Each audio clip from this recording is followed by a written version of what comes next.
नमस्कार दोस्तों। Aptech company के द्वारा पूछे गए मैं मैथ के कुछ प्रश्न आपके सामने लाया हूं जो एमपी फॉरेस्ट गार्ड एग्जाम के लिए बहुत अच्छे साबित होंगे। आइए दोस्तों, पहले प्रश्न से शुरुआत करते हैं। एक स्पर्श रेखा किसी वृत्त को बिंदु पी पर स्पर्श करती है। ये दोस्तों सर्किल है और ये मान लो एक पॉइंट है पी। ठीक है, स्पर्श करती है तो बोल रहा है यह रेखा किस प्रकार की रेखा होगी। इसको हम बोलते हैं दोस्तों स्पर्श रेखा। इसको क्लियर। ये पॉइंट पी पर स्पर्श कर रही है तो वो बोल रहा है इसको हम क्या बोलेंगे। अब अगर ये पॉइंट पी पर इसको टच कर रही है, स्पर्श कर रही है, तो दोस्तों हम इसको बोलते हैं स्पर्श रेखा। क्या बोलते हैं? इसको हम बोलेंगे दोस्तों स्पर्श रेखा, यानी कि टेंजेंट। क्लियर। और अगर ये ऐसे दोस्तों इसको पार कर जाती तो हम इसको बोलते छेदक रेखा। क्या बोलते दोस्तों फिर हम इसको? तो हम इसको बोलते फिर छेदक रेखा। Clear, second. और अगर यहां पर ये बिल्कुल ऐसे मिडिल से ऐसे टच होती तो इसको दोस्तों हम क्या बोलते हैं? डायमीटर, यानी कि व्यास। क्लियर। अब एपटेक कंपनी इस टाइप के प्रश्न पूछ रही है। मैथ का जो स्तर है दोस्तों एपटेक कंपनी ने थोड़ा सा लो कर दिया है।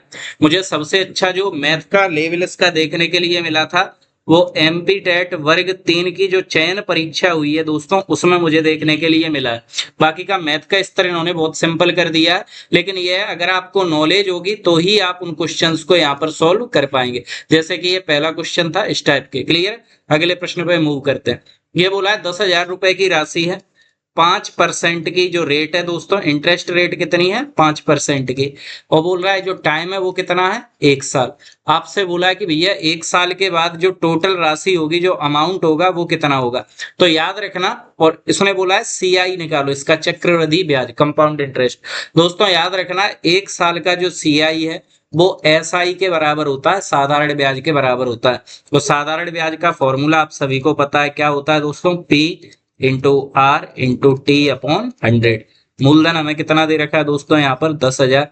रेट हमें कितनी दे रखी है? 5। समय दे रखा है 1।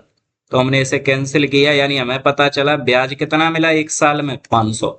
अमाउंट कितना हो जाएगा? 10,000 रुपए हमारा मूलधन था, 500 हमें दोस्तों क्या मिला? ब्याज। तो आप बताओगे सर जो अमाउंट था वो था 10,500। क्लियर। समझ में आ रहे हैं क्वेश्चंस? अगर समझ में आ रहे हैं तो दोस्तों वीडियो को लाइक कर दो, चैनल को सब्सक्राइब कर दो, अगले वीडियो की अगले क्वेश्चंस की ओर मूव करो। बहुत अच्छा प्रश्न है।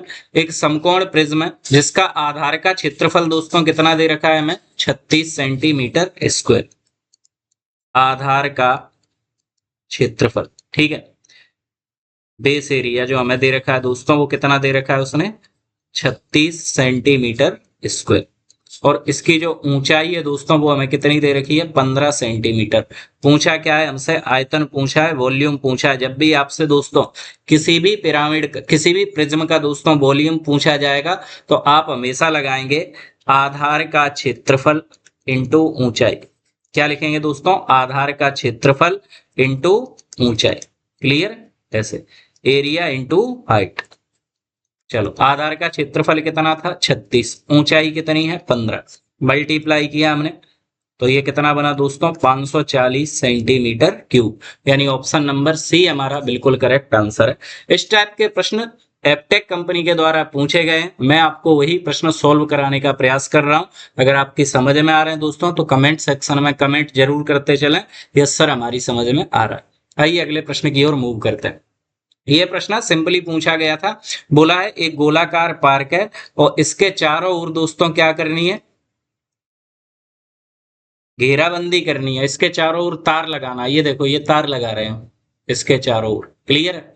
बोल रहा है ये तार लगा रहे हैं तो इस तार की लंबाई क्या होगी? तो आप बताइए दोस्तों, ये तार जो हमने लगाया है वो कहाँ लगाया है? गोले के चारों ओर। और गोले के चारों ओर जो वैल्यू होती है उसको हम क्या बोलते हैं? बताइए। परिधि, परिमाप। और गोले की जो परिधि होती है दोस्तों, सॉरी वृत्त है, यहाँ पर गोला नहीं है, क्या है? वृत्त।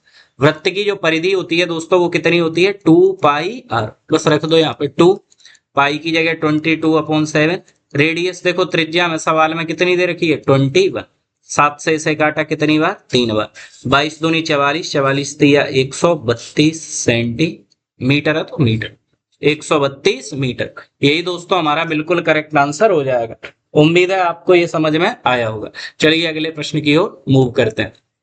बहुत अच्छा प्रश्न है, मैं आपको करा भी चुका हूं। एक त्रिभुजाकार भूखंड की भुजाएं कितनी दे रखी है हमें? 15 मीटर, 20 मीटर और 25 मीटर। क्लियर है? इसका क्षेत्रफल पूछा है। देखिए दोस्तों, अगर आपको ये नहीं समझ में नहीं आ रहा कि ये साइड कैसी दी है, तो आप त्रिभुज का क्षेत्रफल बताइए, क्या लगाएंगे? हैरो का फॉर्मूला, रूट में एस, एस माइनस ए, एस माइनस बी और दोस्तों एस माइनस के सी। क्लियर है? ये फॉर्मूला लगाया जाएगा। लेकिन आपको अगर यहाँ पर ये चीजें पता है कि ये जो यहाँ पर वैल्यू दे रखी है दोस्तों, वो ट्रिपलेट के माध्यम से दे रखी है, त्रिविमाएं दे रखी हैं, तो हम इसको कैसे सॉल्व करेंगे? ट्रिपलेट होती है 15, 20 और 25। जो सबसे बड़ी भुजा होती है दोस्तों, वो काय का काम करती है? कर्ण का। इस टाइप से हाइपोटेनस का। ये 15, ये 20 और ये 25। राइट एंगल ट्रायंगल बनता है, तो इसका जो क्षेत्रफल होता है, जो एरिया होता है दोस्तों, वो होता है 1/2 बेस इंटू हाइट, आधार गुणा ऊंचाई। क्लियर?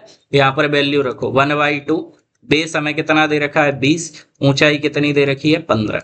2 से इसे काटा 10 बार, 10 का गुणा किया तो हम एरिया बता देंगे दोस्तों 150 मीटर स्क्वायर। क्लियर है? उम्मीद है ये प्रश्न भी आपकी समझ में आया होगा। मैंने आपको दोस्तों ये 5 प्रश्न कराए, सारे के सारे प्रश्न अगर आपकी समझ में आ रहे हैं तो आप हमारी वीडियो को लाइक कर दो, चैनल को सब्सक्राइब कर दो, अपने दोस्तों के साथ शेयर कर दो। साथ ही साथ दोस्तों आप कमेंट सेक्शन में लिखते चलिए यस सर हमारी समझ में आ रहा है, जिससे मैं आपके लिए और क्वेश्चंस बढ़ाऊं और धीरे धीरे आपके लिए दोस्तों 25 मई तक मैं लगभग हर टॉपिक के क्वेश्चंस आपको करा सकूं। क्लियर? चलिए मिलते हैं अगली वीडियो में, तब तक के लिए जय हिंद, जय भारत।